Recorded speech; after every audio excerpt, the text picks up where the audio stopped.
श्री कृष्ण गोविंद हरि मुरारी, हे नाथ नारायण वासुदेव।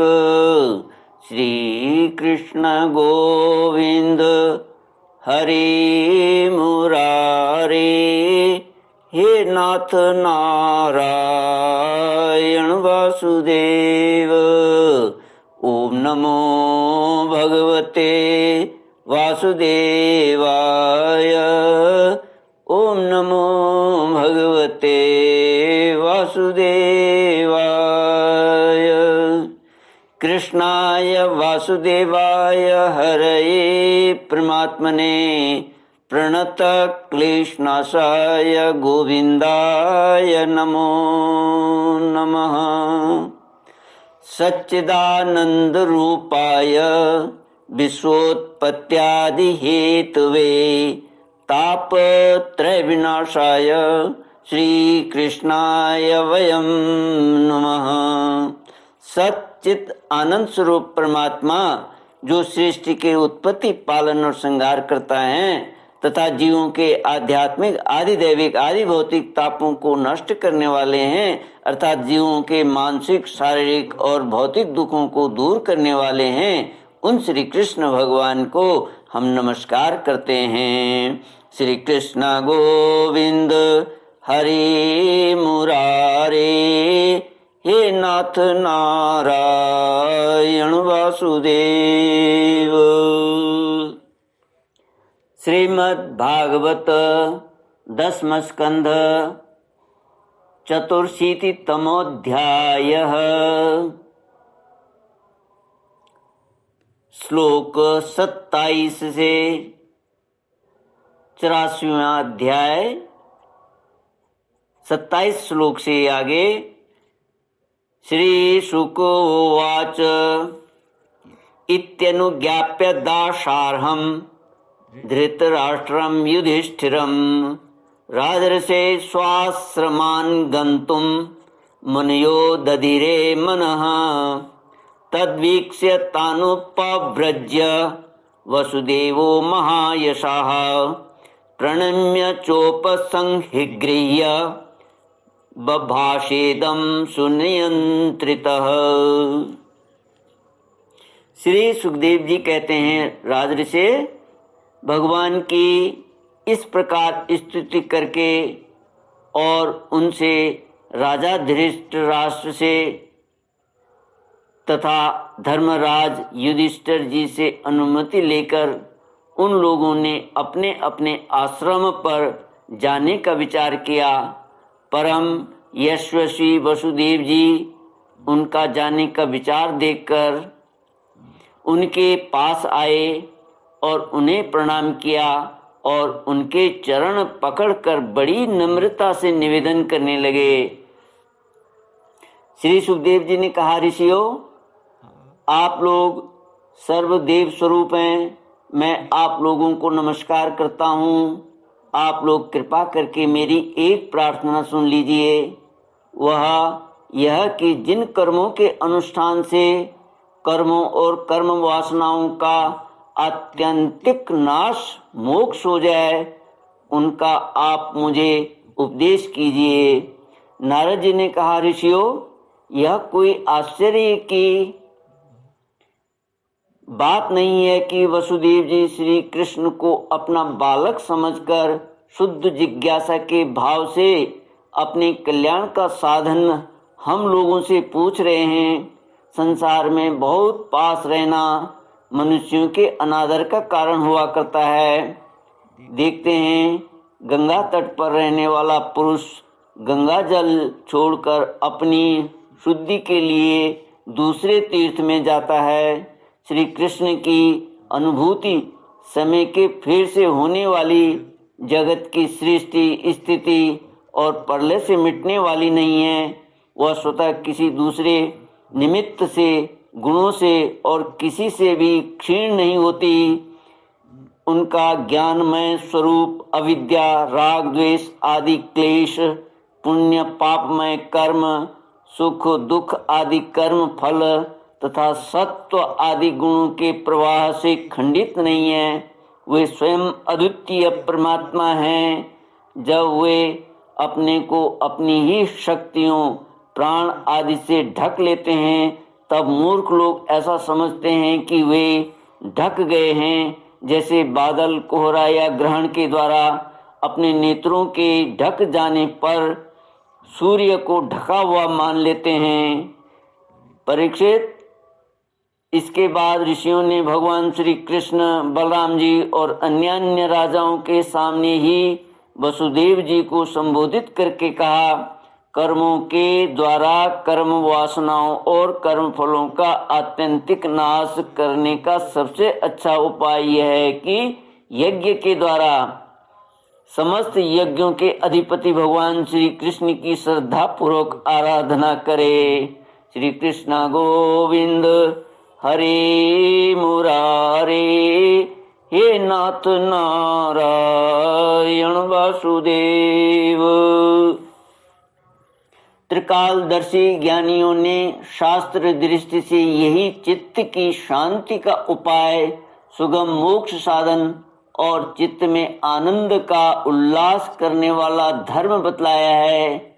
अपने न्यायार्जित धन से श्रद्धा पूर्वक पुरुषोत्तम भगवान की आराधना करना ही द्विजाति ब्राह्मण, क्षत्रिय और वैश्य गृहस्थ के लिए परम कल्याण का मार्ग है। वसुदेव जी, विचारवान पुरुष को चाहिए कि यज्ञ, दान आदि के द्वारा धन की इच्छा को, गृहस्थोचित भोगों द्वारा स्त्री पुत्र की इच्छा को और काल क्रम से स्वर्ग आदि भोग भी नष्ट हो जाते हैं। इस विचार से लोकेषणा को त्याग दे। इस प्रकार धीर पुरुष घर में रहते हुए ही तीनों प्रकार की ऐषणाओं, इच्छाओं का परित्याग करके तपोवन का रास्ता लिया करते थे। समर्थ वसुदेव जी, ब्राह्मण, क्षत्रिय और वैश्य ये तीनों देवता, ऋषि और पितरों का ऋण लेकर ही पैदा होते हैं। इनके ऋणों से छुटकारा मिलता है। यज्ञ, अध्ययन और संतानोत्पत्ति से इनसे ऋण हुए बिना ही जो संसार का त्याग करता है उसका पतन हो जाता है। परम बुद्धिमान वसुदेव जी, आप अब तक ऋषि और पितरों के ऋण से तो मुक्त हो चुके हैं। अब यज्ञों के द्वारा देवताओं का ऋण चुका दीजिए और इस प्रकार सबसे ऋण होकर गृह त्याग कीजिए, भगवान की शरण हो जाइए। वसुदेव जी, आपने अवश्य ही परम भक्ति से जगदीश्वर भगवान की आराधना की है, तभी तो वे आप दोनों के पुत्र हुए हैं। श्री सुखदेव जी कहते हैं, परीक्षित, परम मनुष्य वसुदेव जी ने ऋषियों की ये बात सुनकर उनके चरणों में सिर नवाकर प्रणाम किया और उन्हें प्रसन्न किया। यज्ञ के लिए ऋतुजों के रूप में उनका वरण कर लिया। राजन, जब इस प्रकार वसुदेव जी ने धर्म पूर्वक ऋषियों को वरण कर लिया, तब उन्होंने पुण्य क्षेत्र कुरुक्षेत्र में परम धार्मिक वसुदेव जी के द्वारा उत्तमोत्तम सामग्री से युक्त यज्ञ करवाए। परीक्षित, जब वसुदेव जी ने यज्ञ की दीक्षा ले ली, तब यदुवंशियों ने स्नान करके सुंदर वस्त्र और कमलों की मालाएं धारण कर ली। राजा लोग वस्त्राभूषणों से खूब सुसज्जित हो गए। वसुदेव जी की पत्नियों ने सुंदर वस्त्र, अंगराग और सोने के हारों से अपने को सजा लिया और फिर वे सब बड़े आनंद से अपने अपने हाथों में मांगलिक सामग्री लेकर यज्ञशाला में आई। उस समय मृदंग, पखावज, शंख, ढोल और नगाड़े आदि बाजे बजने लगे। नट और नर्तकियां नाचने लगी। सूत और मागध स्तुति गान करने लगे। गंधर्वों के साथ सुरीले गले वाली गंधर्व पत्नियां गान करने लगीं। वसुदेव जी ने पहले नेत्रों में अंजन और शरीर में मक्खन लगा लिया।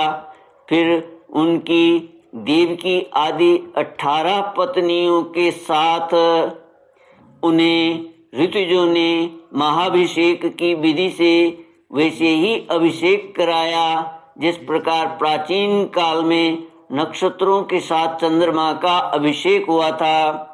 उस समय यज्ञ में दीक्षित होने के कारण वसुदेव जी तो मृग चर्म धारण किए हुए थे, परंतु उनकी पत्नियां सुंदर सुंदर साड़ी, कंगन, हार, पायजेब और कर्णफूल आदि आभूषणों से खूब सजी हुई थीं।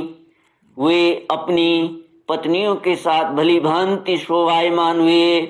महाराज, वसुदेव जी के ऋतुज और सदस्य रत्न जड़ित आभूषण तथा रेशमी वस्त्र धारण करके वैसे ही सुशोभित हुए जैसे पहले इंद्र के यज्ञ में हुए थे।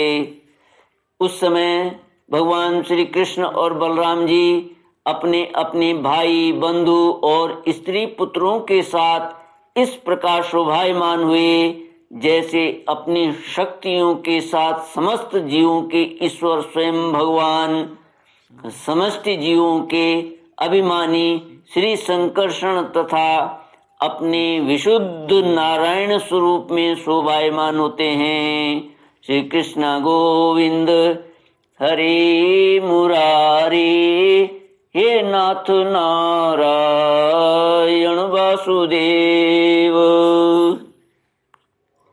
ओम नमो भगवते वासुदेवाय। ओम नमो भगवते वासुदेवाय।